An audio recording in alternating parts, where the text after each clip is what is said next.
জগন্নাথ জগত ঠাকুর শতদল পদ্ম পাদে প্রণাম মোর তুমি জ্ঞানদাতা প্রভু গণেশ রূপরে হো গণেশ রূপরে জ্ঞানর আলোক দিও অজ্ঞান ଅନ୍ଧାରେ তুম দয়া বিনা হো তুম দয়া বিনা ব্রহ্মা শঙ্কর হুয়ন্তি বাট বଣା তুম দয়া বিনা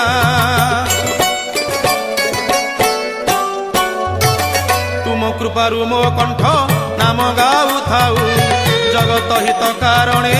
এ জীবন যাউ তুম কৃপারু মো কণ্ঠ নাম গাউ থাউ জগত হিত কারণে এ জীবন যাউ তুম করুণারু প্রভু যাহা মু গাইবি হো যাহা মু গাইবি শুনিলে জগতবাসী ধন্য মু হইবি।